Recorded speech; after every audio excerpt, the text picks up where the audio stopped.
Welcome back again. Before we start, please like and comment down below what time it is right now wherever you are. Let's get to it. On a cold November morning in 1970, a father and his two young daughters were hiking in Norway's Death Valley.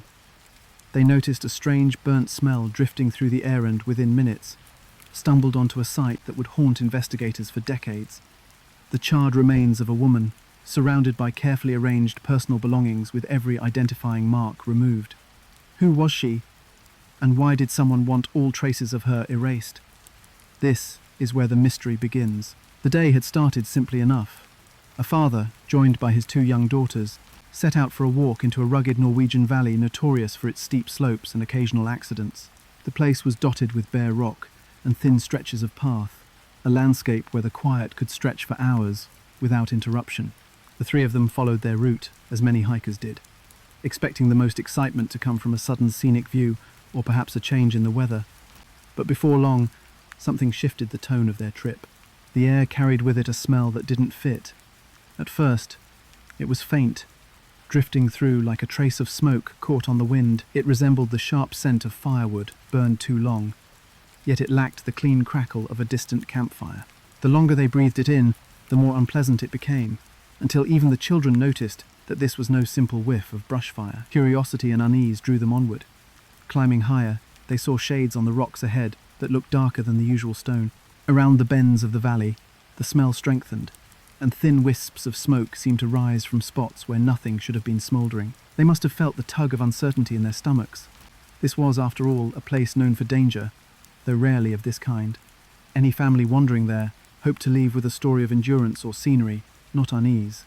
Yet every step made it harder to dismiss the sensation that they had stumbled onto something unusual. As they neared the source, the scene began to sharpen into view. The rocks blackened with soot. Charred patches scarred the slope as though a fire had been set among them. And then their eyes fell upon something far worse. At the center of it was a figure, unrecognizable at first in the mix of scorched fabric and twisted form. Soon, it became undeniable. They were looking at a body, or what remained of one, partly destroyed by flame. The edges of clothing clung to the figure, singed and collapsing against the skin. Though much of the surface was burned, the outline still held the human shape that announced, without doubt, that someone had died here recently.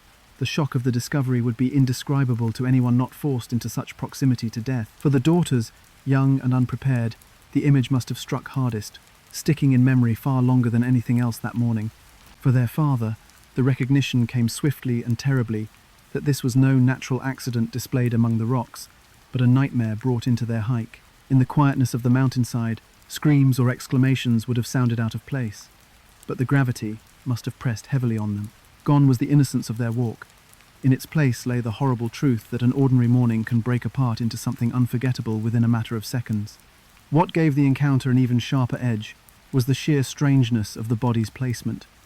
Norway's valleys carried with them the dangers of cold, of slips from high ridges, of being caught far from help.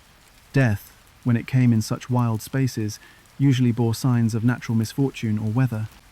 Yet here was evidence of fire, deliberate and isolated, burning not the landscape, but a person. Unlike a lightning strike that scorches the alpine forest, or a hiker's cooking fire gone wrong, this blaze had left its mark only on the victim and the rock where they lay. It betrayed a purpose, an act that didn't belong in the quiet isolation of the wilderness, but in some more chilling context. The family's sense of unease deepened as they glanced at the ground around the remains. Objects lay scattered, each resisting simple explanation. There were fragments of bottles, scraps of clothing, and other personal effects. None were neat, yet none were random either, as though the final moments of this person had been surrounded by an intentional arrangement. It would have been hard, in those first minutes, to sort accident from design, but the pile of things told a story the father knew immediately wasn't natural. The grip of horror around them was not only about facing mortality, but seeing it dressed with such strange details. The rims of the bottles caught the light, glanced back at the observers, and seemed to suggest a hand had chosen to leave them there. Clothing fibers clung to the pieces of ground nearby. An umbrella was present, oddly placed against the rock, burdened with the same smoke-stained surface. The ordinary symbols of daily life, hats, bottles, bags, turned into a backdrop for human destruction. Nothing about the image matched the expectation for such a quiet mountain hike, and that mismatch generated the most powerful reaction. Confronted with this, the family's next decisions were instinctive. To linger there, feet from a corpse still radiating signs of fire's destruction, was unbearable. The father guided his daughters away from the immediate site, rushing back far enough to gain composure. Yet, the responsibility remained. This was a crime rather than an incident, perhaps, and even if it wasn't, it needed to be reported now. Retracing their steps, emotions tangled between panic and disbelief, they left the mountainside behind and sought out help. In those minutes of retreat, the event shifted from private nightmare to public case. Once word reached the authorities, the mountains of Bergen would no longer simply be a place of outdoor danger. They became the stage for one of the most puzzling, unsolved cases in Norwegian history. The father, trying to reconcile the day's outing with its grim end, could scarcely have imagined the decades of speculation that scene would ignite. For the children, the valley's identity transformed forever. It was no longer just the place locals warned about due to natural hazards. It became the site where something inexplicable and dark took flesh and flame. Ultimately, what they had uncovered was not a simple case of exposure or a misstep from the heights. The scattered belongings and the unusual patterns of burning ensured the situation was layered in questions that couldn't be shaken away with easy narratives. In that realization, a line was drawn. This was the beginning, not the conclusion.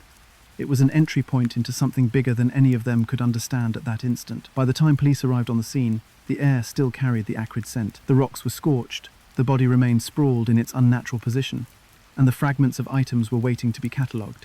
What officers saw that day would leave them unsettled from the first glance, forcing them to admit it wasn't the kind of death they had been expecting to confront in the valley. Their investigation, from the very first steps, was marked by unease, a sense that the answers would not come easily, no matter how carefully they worked to piece it together. When the authorities arrived at the mountainside, they expected something within the ordinary range of misfortune: a hiker losing their footing, an accident with a campfire, or perhaps a desperate choice made alone in a remote place. Cases like that did not require much imagination, but the scene before them was something altogether stranger. The woman lay stretched across sharp stone, her body tilted against the slope. The front of her body, including her clothing, was badly burned, blackened and broken by fire, but her back told a different story. Intact, largely untouched by the flames, it created a jarring contrast. It was as if fire had been invited to attack only one side of her, chosen deliberately rather than spreading naturally as flames usually do. Around her was a scattering of objects that demanded attention. A fur hat, simple in shape, sat nearby. Glass bottles, some broken, others still whole, were scattered within arm's reach. There was an umbrella, its ribs twisted and dark, lying out in the open where no one would normally leave it. Pieces of clothing were also present, oddly placed, as if set down or arranged rather than dropped in panic. Investigators quickly sensed that this distribution was not what you would expect at the aftermath of a desperate escape from flames or a fall through rugged ground. The objects seemed too quiet, too deliberate, positioned in ways that tested the idea of coincidence. Then the closer examinations began. One officer picked up a bottle, looking for a label that might explain its contents or at least mark its origin. But every place where a label should have been was scraped away, scored with marks or cut off entirely. The same went for the clothing. Any brand tag, stitching detail, or fabric identifier had vanished. Even the umbrellas and personal effects had similar treatment. It was as if someone had taken great care to remove every single mark that could attach these things to a store, a city, or a country. Anything that might draw a clean line toward who this woman was and where she came from had been carefully erased. That detail unsettled the investigators, perhaps more than the fire itself. If this were a hiker who lost her way, or someone who ended her own life away from others, why would every trace of identification be deliberately removed? Why would possessions be neatly stripped of all context? One can imagine officers staring at the items, moving them aside, double-checking, all in vain. Each discovery confirmed the same pattern. This was not the chaos of ordinary life ending in sudden death. It carried the marks of an intentional erasure, the kind of act that suggested planning before those last hours in the valley. When spoken about years later, those who first came to the site remembered the uneasy tidiness of it all. The figure on the stone, the possessions arranged in a loose ring, the intentional stripping of labels, it unsettled them because it crossed into the territory of ritual or staging. Someone had gone to the trouble of setting this moment up in a way that resisted recognition. It was not only about ending a life, but about removing connections to an identity. The more they studied it, the further it pulled the case from anything accidental. The visual itself told a contradictory story. On one hand, there was fire, brutality, evidence of pain, a destruction that reduced life down to ash and smoke. On the other hand, there was a quiet trace of order. Items placed, identity controlled, details obscured. The two side by side painted a picture of someone who had not simply fallen victim to chance. Some force, whether of her own making or another's, had acted to scrub clean the record of who she was. As questions built, so did speculation. Was it possible that she herself had removed these markings, anticipating her death and wishing to die without name? Or had another party arranged the scene after death, seeking to guarantee that police, family, or anyone else would be cut off from simple answers? Neither explanation fit smoothly, yet both lingered alike. Aside from the lifeless body, eliminating traces of identity was the strongest evidence left behind. Such deliberate effort rarely exists without purpose. For officers, the weight of this realization came quickly. Paperwork on simple suicides can be written within hours. Hiking tragedies in remote terrain are sad, but bureaucratically straightforward. But this scene struck them immediately as something that would not fit into any standard report. Their instincts told them that they were standing at the beginning of a case that would resist solution. One could not simply mark this down as another accidental fire in the valley. Something about this was different, and it was going to remain that way. Even in the presence of colleagues and within a shared professional culture where unspoken details are often left aside, the site still had power. Each investigator likely felt it personally. The strange precision of the erased marks meant someone had worked ahead of time. And if there was thought and preparation before death, then the event could not be explained away as random tragedy. What they stood over, on that stony slope, looked far closer to a puzzle constructed to mislead. By the end of the first day's observations, they had already compiled a list of contradictions: fire that destroyed only part of a body, possessions spread out but never truly random, identifying information carved away, cut, or burned off, all blended into a tableau that carried its own logic, but not one easy for police to enter. Who had this woman been? Why strip herself, or be stripped, of association to countries, to stores, to anyone who might vouch for her? One point was quickly agreed upon. She was not a passerby of the ordinary kind. Standing over her, the case shifted tone before their eyes. No longer the simple tragedy they assumed. This was now a mystery dense with intention. No one could say who had arranged it or why, but all agreed that from this point forward, easy answers were gone. Yet if the scene raised questions, the body itself held even more. The act of burning appeared precise, the possessions scrubbed, but what lay inside, hidden from view, would unsettle them even further. The forensic team brought the body down from the mountainside and into the city for careful examination. On the table, stripped of the strange backdrop of burned rock and scattered objects, the details came into sharper focus. The injuries, the substances in her system, the condition of her organs, all offered more clarity than the quiet staging of the scene in the valley. And yet, instead of simplifying the case, the autopsy only deepened the questions. The first findings came from her blood work. Doctors detected an unusually high level of a drug called phenobarbital, a barbiturate commonly prescribed as a sedative or sleeping pill. Not just traces, the concentration in her body was extreme, in the toxic range, more than enough to incapacitate her, even before the fire. Alongside this, fragments of undigested tablets were discovered in her stomach, undissolved at the time of her death. By counting the residue, officials estimated between 50 and 70 could have been consumed. An extraordinary number for any person, whether intentionally taken or forced. More still were found scattered around her body on the rocks in Bergen's Death Valley, as if dropped or discarded right at the end. That detail alone sparked debate. If she had taken so many pills voluntarily, why would unused tablets be placed or left just beside her? And if someone else administered them, was it done against her will or carried out in stages? To complicate matters, the experts did not find one clean pattern of overdose. Instead, they found evidence that actions beyond the pills had taken place during her final moments. Soot was discovered inside her lungs and windpipe. That single clue carried heavy weight. For soot to be inhaled, a person must still be alive and breathing, while flames exist around them. It meant that, regardless of the amount of sedative in her system, she had not died before the fire reached her. At some point, she lay conscious enough, or at least alive enough, to draw smoke deep into her chest. Such evidence excluded the possibility of her being set alight after death. Whoever she was, she had been alive while fire consumed her body. Other marks on her body added to the disturbing picture. Inspectors noticed bruises around her neck, and signs of pressure consistent with either a hard fall or being struck. This did not look like the self-inflicted collapse of overdose alone. There was trauma prior to or during the fire, suggesting another layer of violence. Forensic professionals of the time made records of abrasions and unusual indentations in the soft tissue. Even today, those details are debated by scholars and enthusiasts trying to reconstruct the timeline. The mix of pills, soot, and bruises created a contradiction that resisted any single explanation.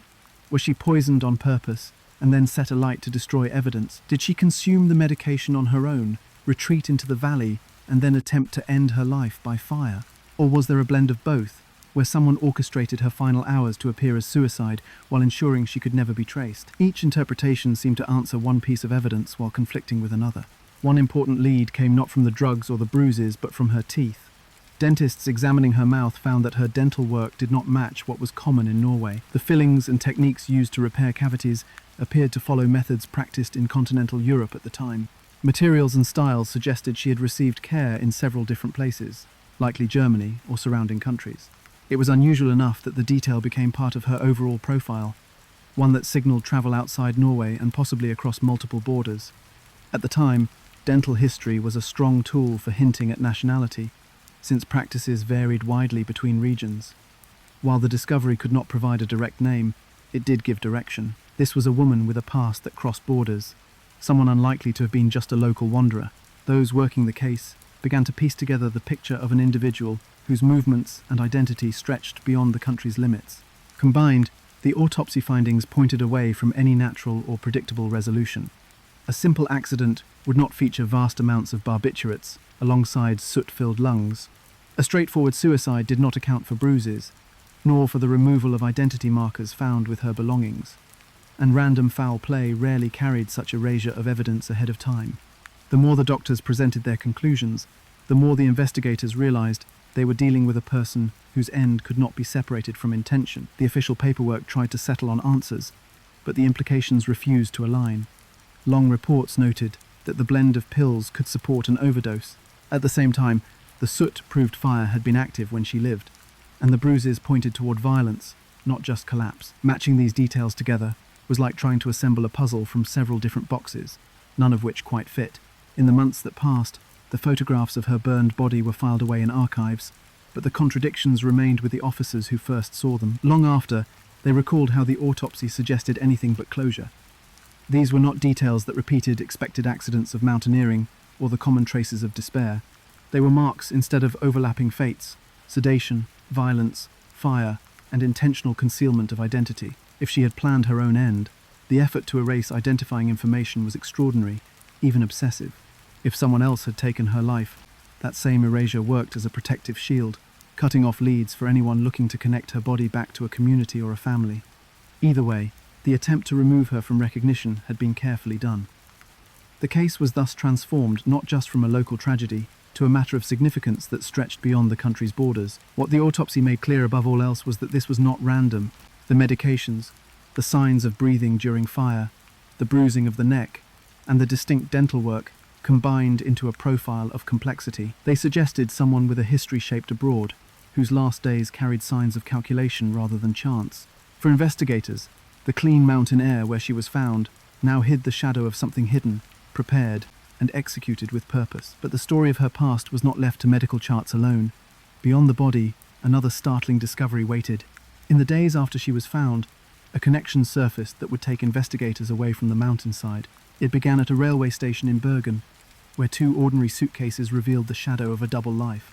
3 days after the body was discovered in Death Valley, investigators at Bergen's main railway station received word of 2 abandoned suitcases. The luggage appeared unremarkable at first. In a busy station, with passengers constantly moving across Scandinavia and continental Europe, misplaced belongings weren't unusual. But as officers pried them open, it became clear these cases were not simply forgotten. Each bag carried items that linked directly to the mystery woman, and each detail inside seemed chosen to complicate, not clarify, who she was.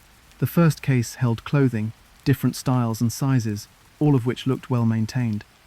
Yet the tags, just like those near the body in the valley, were carefully removed. Every brand name had been either cut out completely or filed down with care, leaving blank cloth edges or jagged threads where a label should have been. To an untrained eye, these might look like travel clothes, but to the police they spoke of intention. She had gone through the trouble of stripping any object that could connect her to a store, a city, or a country.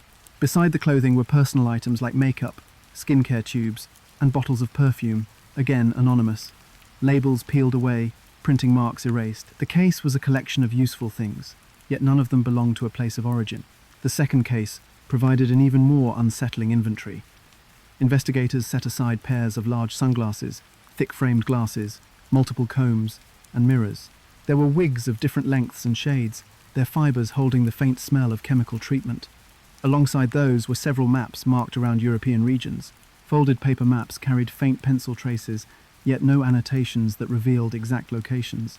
On the surface, the wig collection might have looked eccentric, especially for a solo traveller, but among law enforcement, disguises were rarely viewed as casual. The wigs hinted at someone invested in changing appearance frequently, a person used to presenting different versions of herself depending on need. Among the items, perhaps the most striking discovery was a small notebook. Its pages carried lists of numbers and words, towns and dates, recorded in an odd style. Investigators soon suspected these weren't ordinary notes but coded itineraries. The structure pointed to city names abbreviated into fragments, paired with dates. The pattern resembled a travel log written for the writer's eyes only, not an open accounting for border crossings or hotel staff.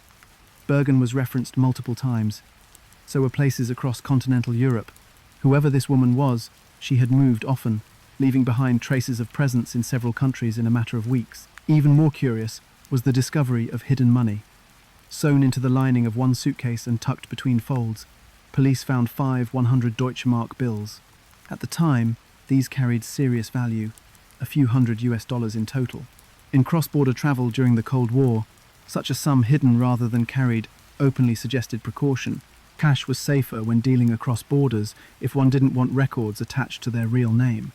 The placement inside, a lining pointed directly to concealment, not oversight. She had buried her money behind stitching, careful to prevent its discovery had the luggage been searched casually. Inside one of the cases, a pair of sunglasses carried a fingerprint smudge on the lens. Once tested, the mark matched the prints lifted from the burned woman. The connection confirmed beyond doubt that the suitcases belonged to the same person found in Death Valley. The items didn't trail off into coincidence. They tied directly to her. What had seemed at first like random lost baggage was now part of the same mystery, a continuation of the same effort to obscure a clear identity. Passports turned up inside as well, but no single one defined her. Several had photographs matching her features, but the biographies were inconsistent. Different names, different countries of supposed origin, different dates of birth. At least 8 aliases could be traced from documents found in the suitcases, or later linked through her hotel registrations. Each carried hints of Belgium, either through name styles, dialect choices, or references in accompanying notes. She had tried to route her many covers in a framework that overlapped there, suggesting Belgium either served as a base or a chosen fiction for her comings and goings. Police wrote in their reports that the false identity web made tracing her nearly unworkable. Every hotel she entered, she wrote down a different name. Each wig, each pair of glasses, each exaggerated style, gave her another mask. Instead of being the clues that unraveled her story, the suitcases created new complexity. Her disguises didn't just hide a face, they rearranged who she was each time she crossed a border or signed into a guest book. The image that emerged painted her not as a curious eccentric, but as someone committed to living untraceable. Few tourists or business travellers carried wigs and multiple passports, stripped of true origin. Few ordinary travellers erased labels from their possessions so meticulously. Combined with the notebook's coded movements, the evidence suggested a woman playing a different kind of role in Europe.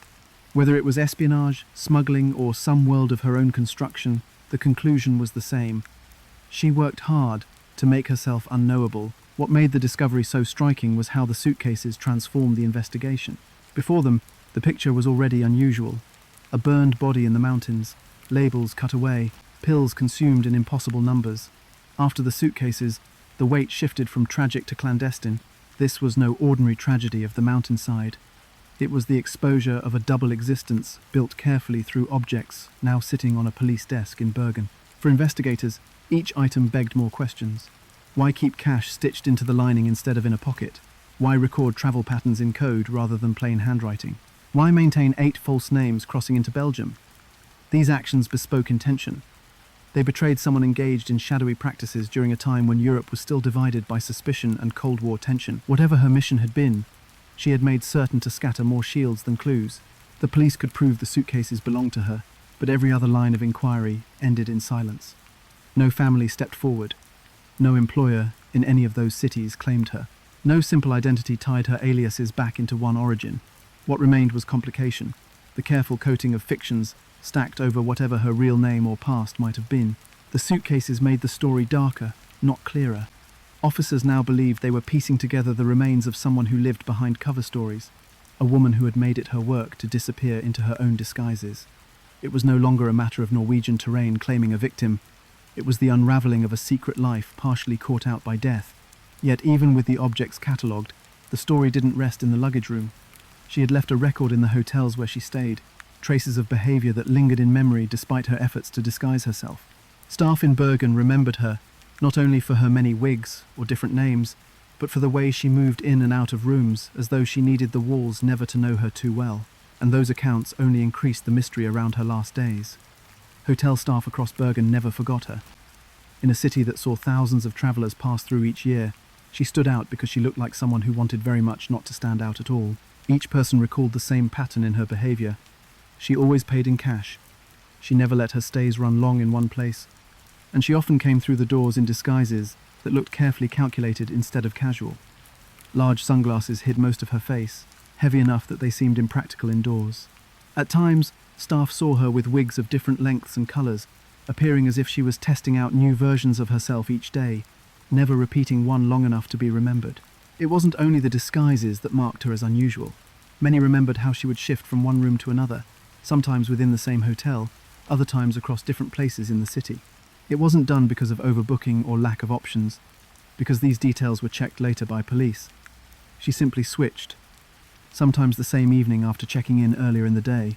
Most travellers tried to settle in and enjoy stability. She moved with the opposite rhythm, as if comfort was something she wanted to avoid. A restless pattern emerged, one consistent attempt to leave a weak trail behind.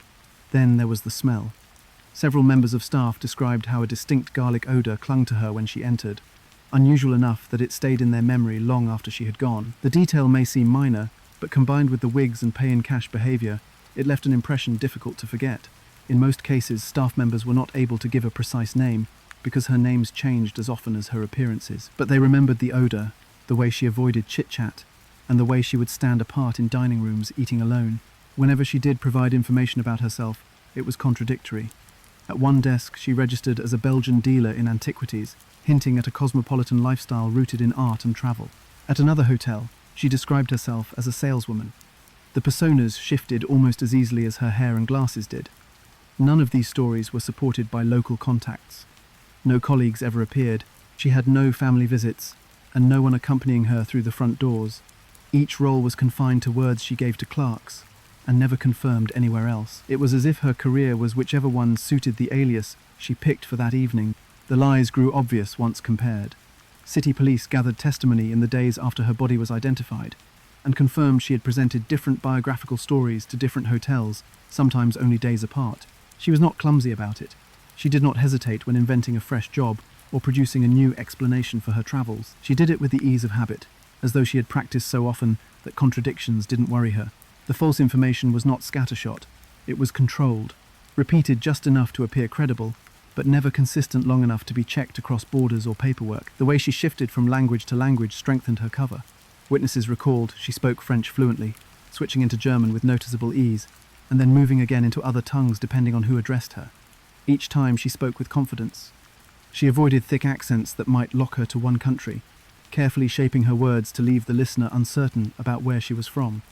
To some ears, she sounded Belgian. To others, traces of German, perhaps even French-Swiss, appeared.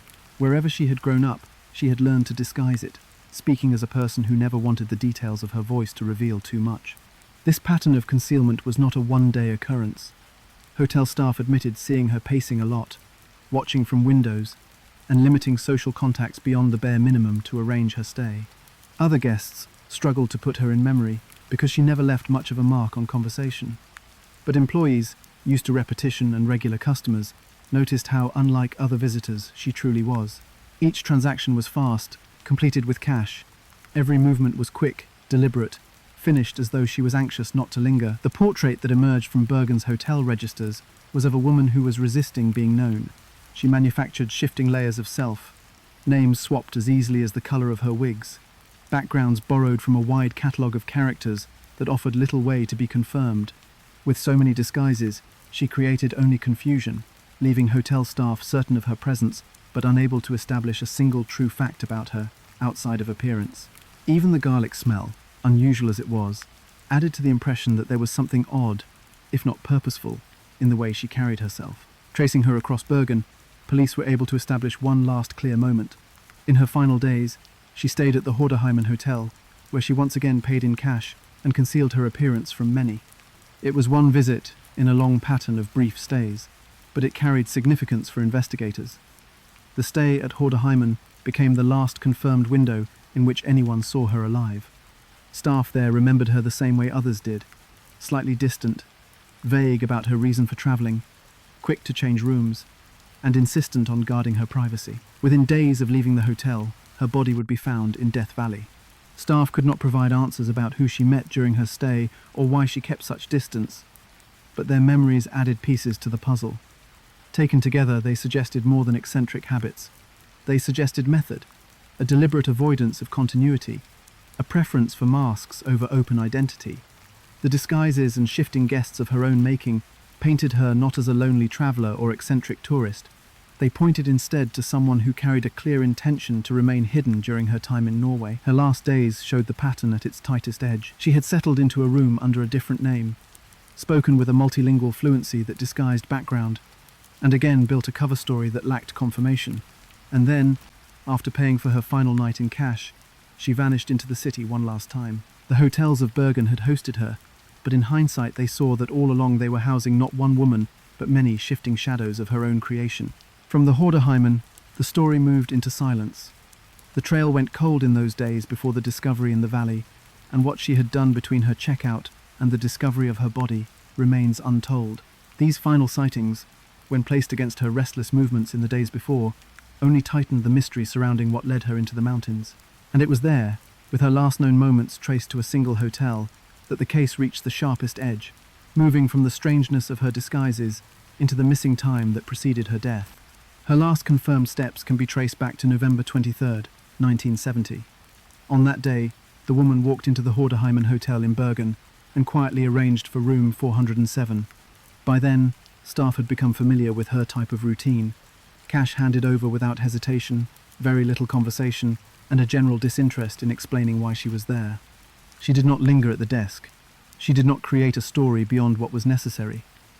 As usual, her presence was brief, almost constructed to fade the moment she left the counter. The hotel staff later remembered this particular check-in because of how abrupt her stay would be and how quickly she wanted to move on.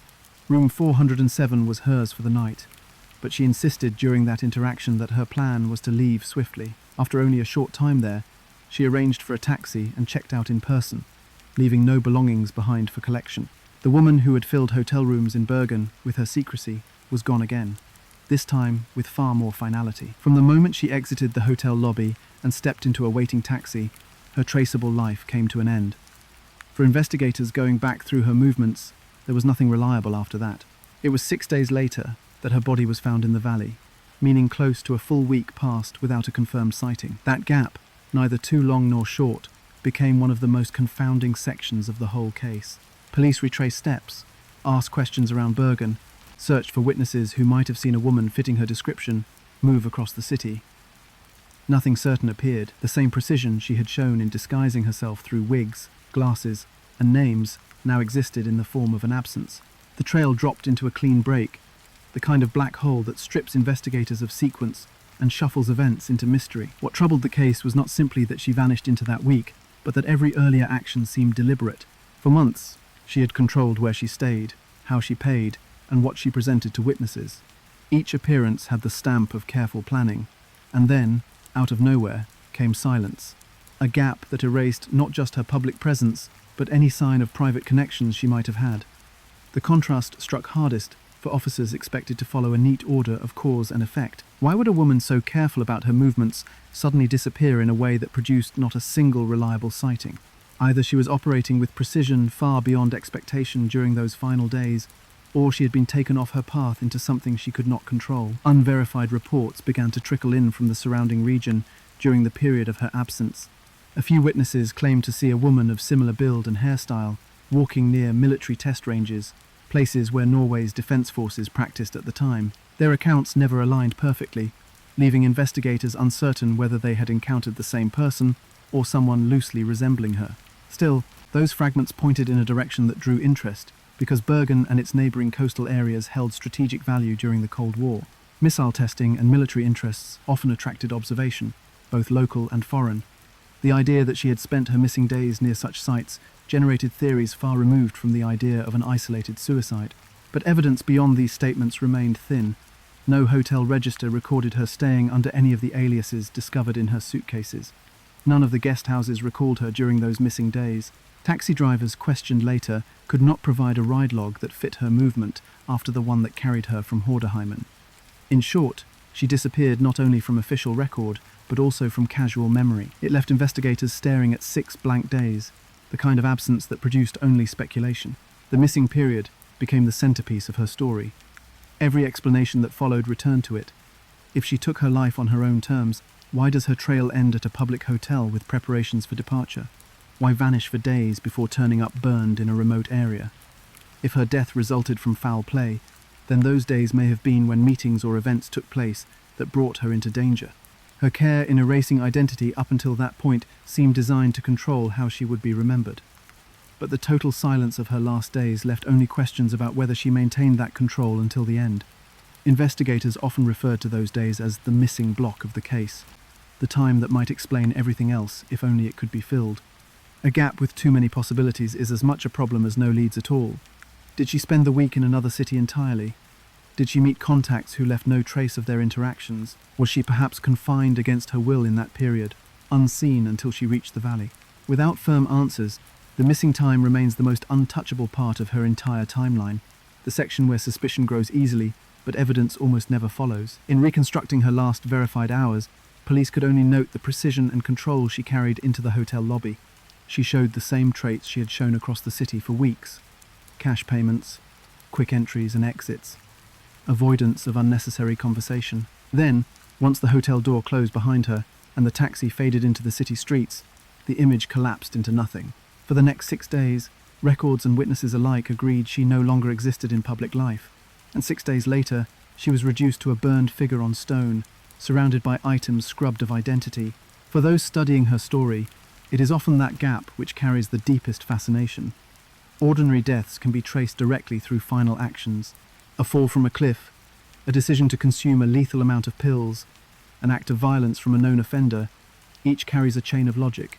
In this case, the missing period prevents patterns from forming. It leaves investigators stepping from an orderly hotel checkout to a grim discovery in the mountains without the bridge in between. Many believe those lost days hold the truth, contacts, motives, perhaps even the explanation of who wanted her name and history buried so completely. Yet, despite how important the missing days were, police in 1970 moved in another direction. Without firm evidence to anchor those days, they pressed to close the case instead of keeping it wide open. Leads beyond the city faltered, witnesses provided only weak possibilities, and paperwork ground forward with growing determination. To investigators at the time, it seemed easier to end the uncertainty than to prolong it indefinitely. The official record would soon settle on a conclusion, even as the empty days leading into her death refused to give any answers at all. The investigation that had gathered so much evidence, travelled across Bergen, and traced countless details eventually came to a sudden decision. Despite the autopsy findings, the coded notes in her luggage, and the trail of aliases, the official ruling declared that the unidentified woman had taken her own life. It was written into the case file as suicide, and that entry became the state's final position.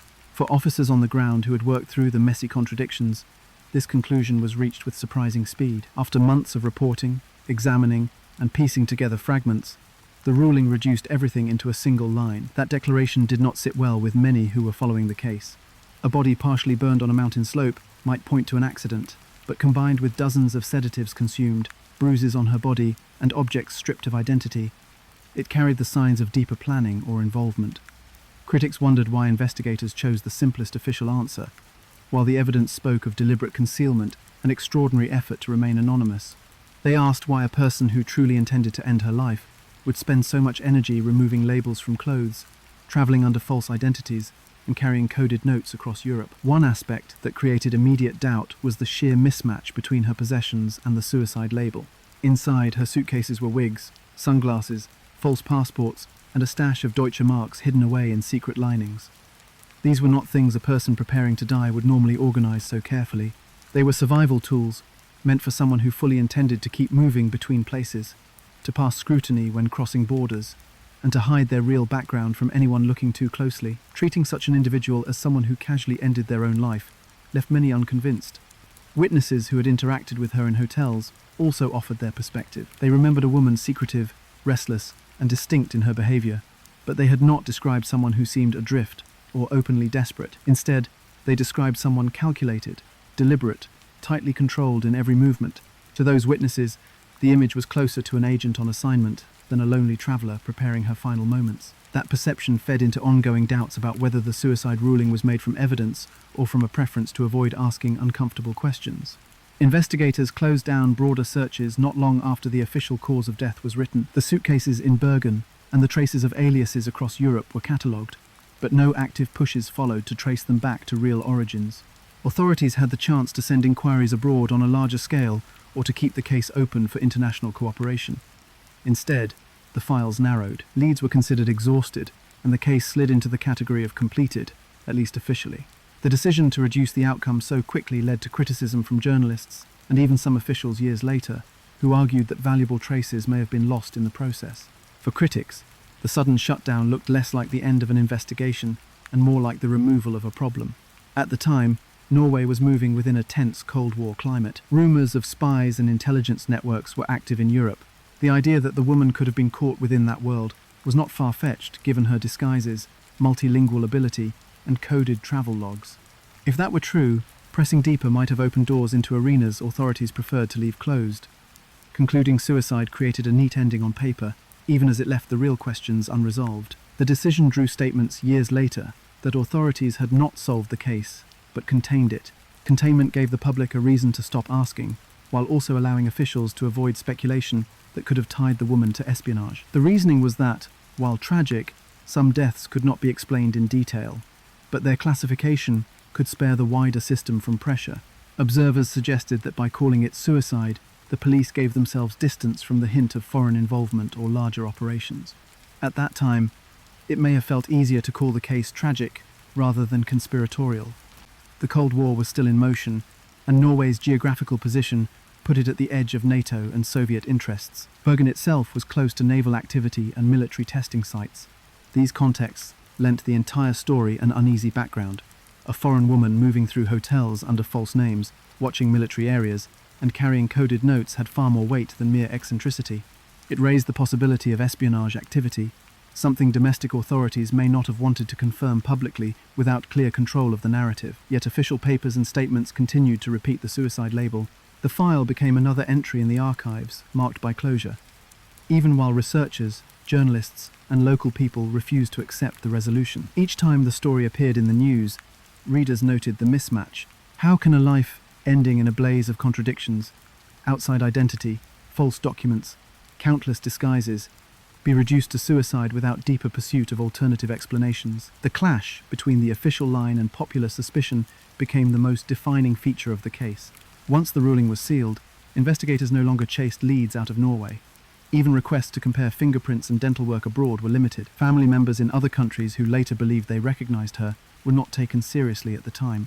All momentum drained from the search because, with an official suicide ruling, authorities no longer viewed it as a mystery, needing further action. The result was that the same evidence, urging complexity, sat dormant in storage, waiting for future generations to re-examine. This decision anchored the case in uncertainty for decades. Because officials stamped suicide on the files, no concerted effort followed to uncover her name or her past. Strangers who had seen her in Bergen or remembered her hotel stays felt their suspicions had been dismissed. For the next years, whispers and private theories filled the vacuum left behind by an early conclusion. Some believed she was a spy, trapped in cross-border assignments gone wrong. Others thought she was murdered under circumstances too sensitive to reveal. In both views, the suicide explanation appeared too shallow, too unwilling to wrestle with the mountain of details her life and death provided. As history moved forward, the Cold War tension only made her case stand out sharper. In a time when intelligence gathering shaped much of European politics, ordinary citizens looked at the Isdal Woman's disguises and saw more than eccentric travel. They saw evidence of larger games playing out beyond open view. Whether or not officials quietly agreed with that interpretation, the public imagination seized it as the most sensible alternative. And so the case sat, labelled as suicide, in Norwegian archives, yet carried far differently in memory and conversation. No matter how firmly the decision was written, it could not erase the inconsistencies that lay across every piece of evidence. From that time onward, when people told her story, they told it less as a closed investigation and more as a mystery, tied up with spies, secrets, and a broader world of shadow. The official files might say suicide, but the weight of public thought gave her another role entirely, one that still lingers in the story as it is remembered today. In the 1970s, Europe was divided sharply between East and West, and questions of spying were part of everyday life in countries caught between the two powers. Norway was one of those places that mattered more than its size might suggest. The coastline facing the North Atlantic gave NATO forces access to the northern seas, and the Soviet Union watched the country carefully from across the border with its neighbour, Finland. As a result, Norwegian cities like Bergen and Stavanger were not just ordinary ports. They were gateways to military installations and research centres, places where observation mattered. Anyone paying close attention to them carried weight far beyond civilian travel. Bergen's coastal position made it valuable, while Stavanger carried its own significance. Each held naval connections and served as locations linked to NATO activities. That meant that in 1970, foreigners seen in these locations could legitimately draw suspicion. Naval exercises, training missions, and sometimes classified testing happened nearby, and the presence of outsiders was always worth noting in that climate. So when police faced a dead woman who had moved through hotels under false names, carried wigs, sunglasses, and coded notes about different cities in Europe, it placed her in the shadow of that Cold War setting. Later records revealed that in the month before her body was discovered, Norwegian forces held missile trials and defense exercises along stretches of that same west coast. The timing overlapped with her movements.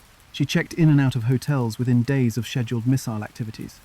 While coincidence can never be ruled out, the parallel drew concern. For governments already alert to the possibility of foreign observation, it seemed more than casual that a multilingual woman, known to travel through multiple countries at speed, was present near Bergen during that period.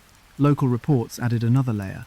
Fishermen working along the coastline told of a woman matching her descriptions, watching military maneuvers through binoculars. The accounts were fragmentary and unconfirmed, yet they surfaced enough that they were recorded in notes years later.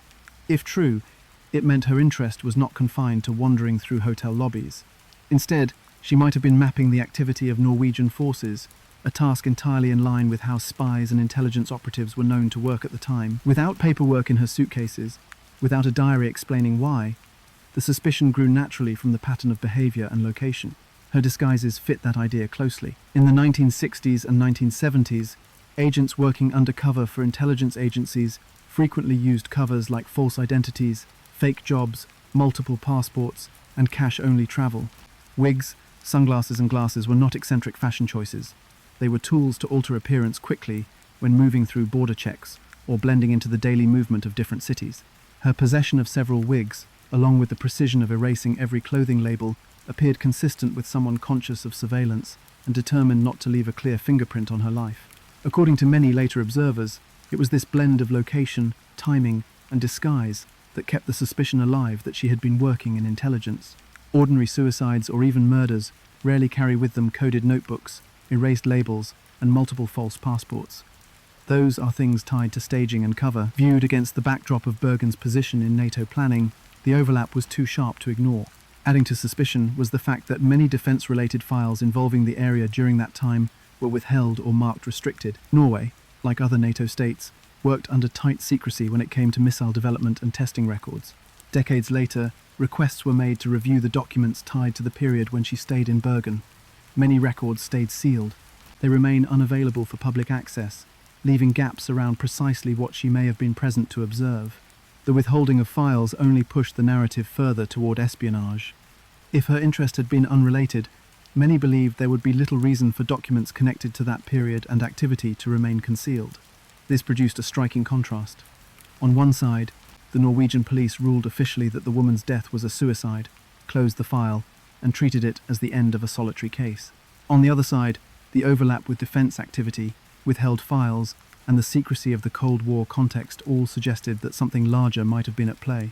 The woman's presence in Bergen, her disguises, her coded list of cities, her secret money, and her unusual behavior lined up with suspicions of espionage. The government's public story left the impression of an ordinary tragedy.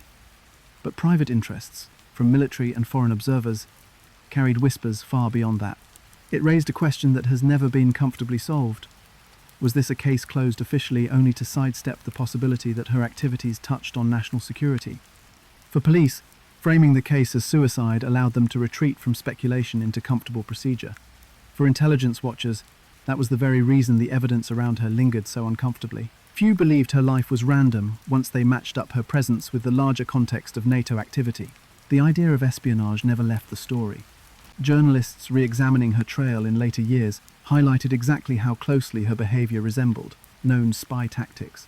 Cash kept in secret places, documents destroyed or stripped, aliases spun across countries, and quick changes of hotels all appeared consistent with patterns intelligence bureaus recognized. Whether she carried the role of spy, courier, or observer, the ingredients of the story fell naturally into that framework. Even unconfirmed witness stories of her near military sites only deepened the suspicion that she was playing a role tied to more than herself. In time, this spy theory grew to become the single most enduring interpretation of her identity. No matter how firmly the official police position stated she had ended her own life, the broader public memory placed her in the role of someone caught within the machinery of Cold War shadow work. People debated whether she had been a Western operative, an Eastern Bloc agent, or even a freelancer working across both lines. Yet all of those streams connected to the same assumption, that she was far more than a lonely traveller. Each piece of evidence flowed into this image. Her disguises were too systematic, her languages too fluid, her notebooks too coded, her possessions too carefully scrubbed of identity. To see those facts and argue for suicide seemed to many an act of willful avoidance. It was far more compelling, given the setting, to recognize her as tied to espionage. Whether her end was murder, exposure, or a failed mission is less certain. But the weight of the Cold War hangs over her story with a presence that refuses to fade.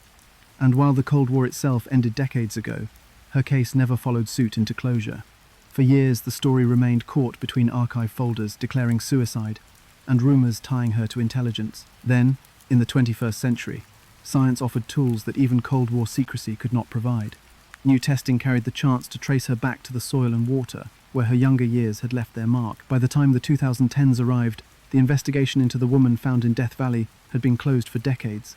Her file sat in archives, marked with an official but unsatisfying conclusion, but advances in forensic science now offered methods unavailable in 1970.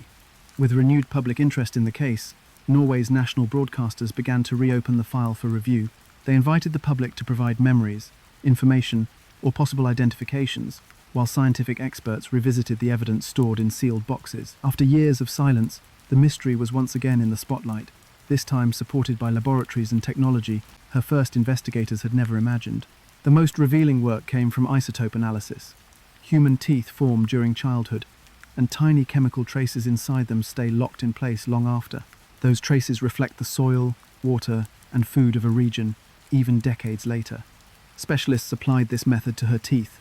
What they found pointed strongly to an origin in southern Germany. The isotope balance matched patterns from the mineral content of that region, signaling that she likely spent her early years there.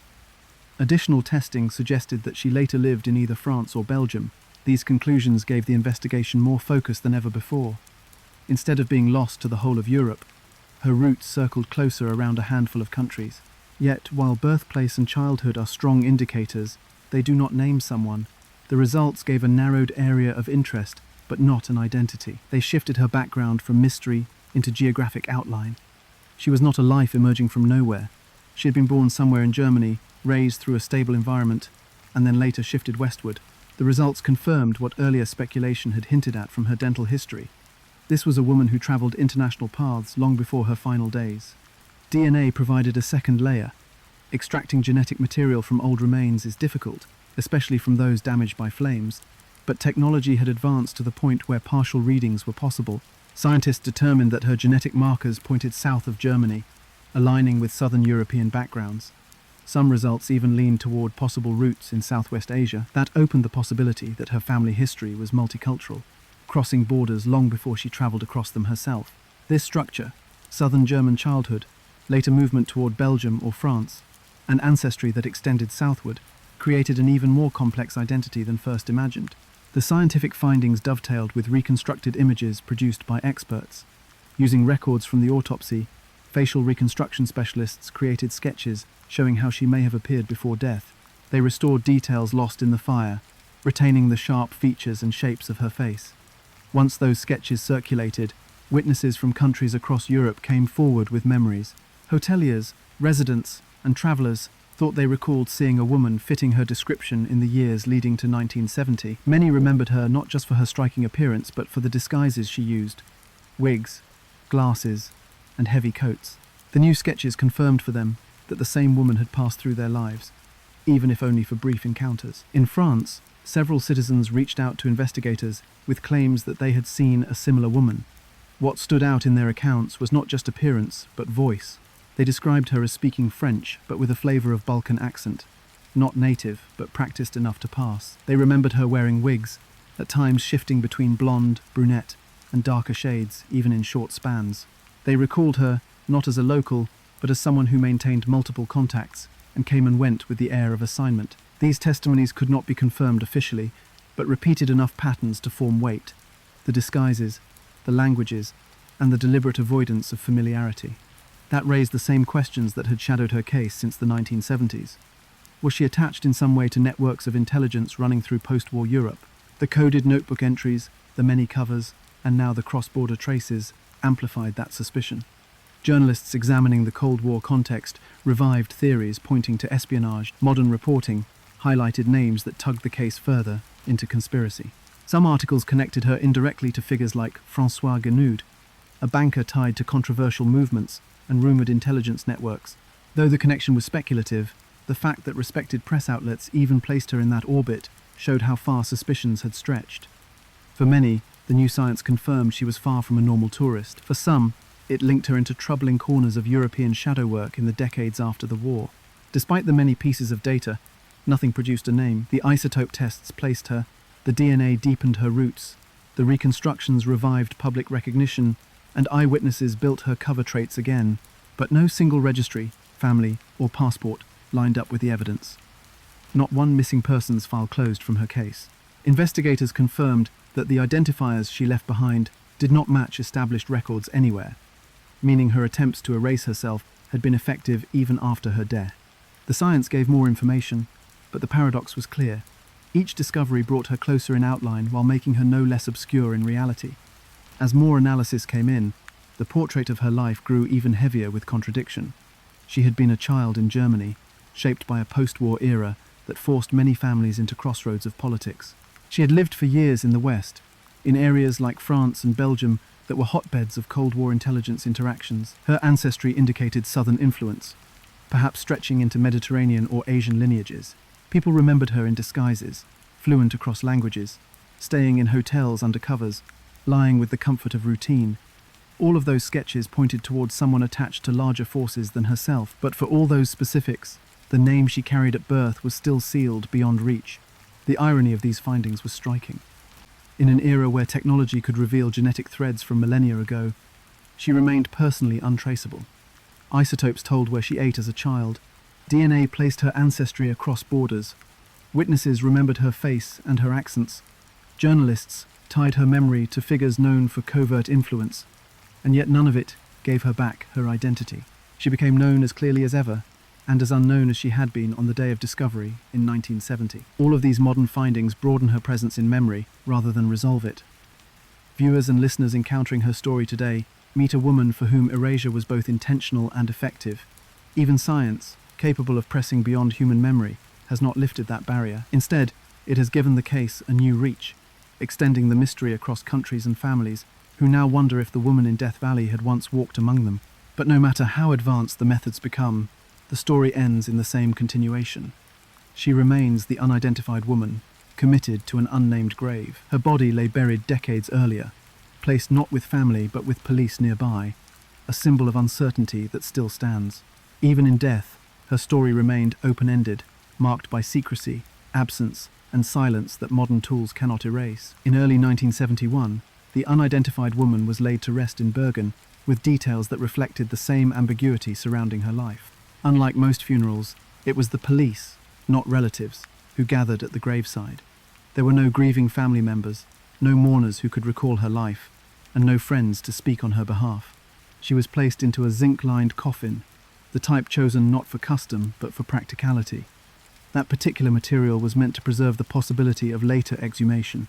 Officials knew that her death had left open questions, so her burial became a symbol not only of respect, but also of unfinished investigation. The grave itself was marked by the deliberate absence of identity. There was no headstone with a name, only the knowledge that beneath the soil lay the woman newspapers called the Isdal Woman. To those who had worked the case, the lack of closure at her burial was as striking as the evidence gathered months earlier. Even in death, her place in the world remained uncertain, written not in familial ties but in state documentation and case reports that solved nothing. The photograph of her burial shows rows of suited officers standing silently. Their presence underscores how the case belonged to the authorities rather than a family circle. For those at the ceremony, it must have carried an unspoken tension. Funerals are usually moments of closure, finalizing the story of a person by acknowledging their name and their connections. In this instance, closure was impossible. The zinc coffin suggested reopening as much as rest. The absence of relatives suggested loss without recognition. Every detail reinforced that she was an individual who had worked hard in life to separate herself from traceable ties. Now, even her grave carried the same separation. As time passed, her burial site became less about laying someone to rest and more about representing an unresolved mystery. Visitors to the cemetery could walk past the plot, knowing the story had never been settled. The anonymity of her grave gave new generations a physical reminder of how little was known about her origins. Journalists covering the case in later years often returned to that site, describing it not just as a burial, but as a monument to unanswered questions. The investigators' decision to select materials suited to exhumation proved prescient, as forensic science decades later continued to press against the secrecy she left behind. Through the years, the case persisted in memory, precisely because it carried no resolution. Stories of tragic accidents or confirmed murders eventually recede into clear categories. This one did not. The Isdal Woman became part of Norwegian cultural memory as the most enduring unsolved mystery on record. Radio programs, newspaper series, and later television documentaries returned repeatedly to her case. Each revisit highlighted how her erasure had instead made her unforgettable. Her effort to scrape away labels, cut out identities, and live under a rotation of names had worked in one sense but failed in another. Instead of disappearing, she became a permanent figure of speculation. What sustained attention was not just the possibility of violence, but the strange overlap of espionage, secrecy, and tragedy. For people growing up in the tense atmosphere of the 1970s, the suspicion of spies lurking at the edges of daily life was real. In the decades since, the Cold War may have ended, but her story continues to embody those shadows. It presented not just a mystery of death, but a reflection of that era's climate. A woman, moving between countries under disguises, found dead near a NATO-linked region with coded notes in her possession. This story always seemed to carry weight beyond a personal tragedy. Yet there was also the personal side that kept people asking questions. Who was she when she was not disguising herself? Did she have a childhood that extended beyond the isotope traces in her teeth? Was there a family searching for her at some point, or had she cut them off long before her death? Listeners and readers wondered whether she had chosen her life of erasure, or whether it had been forced upon her. The paradox of her case lies in this tension. She had succeeded in removing herself from recognition, but in doing so, she ensured that strangers across the world would remember her story indefinitely. Year after year, her name reappeared in articles exploring unsolved cases. Podcasters and filmmakers built projects around her. Audiences treated each retelling as if the missing details might finally be filled, though they never were. Instead, the repeated storytelling confirmed her in cultural memory. The Isdal Woman moved from a case file in a Bergen police archive into a global point of fascination. For many, her story became less about solving the puzzle and more about reflecting on the impossibility of total disappearance in the modern world. She tried to erase herself, but that very attempt was what made her impossible to forget. The zinc coffin in which she was buried remains one of the clearest reminders of the case's unfinished state. Even now, it shows that officials treating her death never viewed it as simply over. They preserved the chance of returning, of one day completing the work that time, secrecy and circumstance interrupted. But half a century later, the coffin has been opened not to provide closure, but to confirm how permanent her anonymity remains. No advanced science, no witness memory, and no archival lead has yet broken through to give a name. What survives instead is the enduring presence of the unknown. Her life, observed through fragments, presents one of the sharpest contradictions a case can carry. She lived in ways that kept her apart, resisting the ties to places and people that create recognition, yet she left traces in each place she stayed. A hotel clerk who remembered her smell, a fisherman who thought they saw her near military ranges, records that carried false names. All became permanent attachments to her story. She could never move invisibly, and in hindsight the trail she tried to erase only made her story spread wider. Today, the story of the Isdal Woman exists as much in reflection as in investigation. Decades after she died on a mountainside, her story raises questions about anonymity, secrecy, and how individuals can vanish from one life while leaving imprints on others. She built her existence around avoidance, patterns of concealment, and careful steps taken to remain unknown. But the irony is sharp. She is remembered precisely because she remains a mystery. Her burial, unmarked yet preserved, captures that paradox perfectly. It is a grave suited for memory without resolution, a site where closure was withheld deliberately, waiting for answers that never came. And so her place in Norway's history is not as a case closed, but as a riddle standing open across generations. This is why the Isdal Woman's story continues to carry significance. She represents unanswered questions that resist fading. A woman remembered not by her name, but by the mystery she left behind. What remains is not closure, nor even a path toward it. What remains is the permanent weight of mystery, sealed as firmly as the zinc coffin holding her body beneath the soil of Bergen. The Isdal Woman's story begins with a burned body in Norway's mountains, but it has never ended. Each discovery, her erased possessions, her disguises, her hidden money, only made her harder to define. Instead of closure, the evidence left more distance between who she really was and the roles she lived through. Her case offers no conclusion, only questions. Why did she work so hard to erase herself? Who, if anyone, erased her further in death? Those questions remain unanswered, and so her story stays, haunting investigators, historians, and listeners, an enduring mystery without a name, without an ending,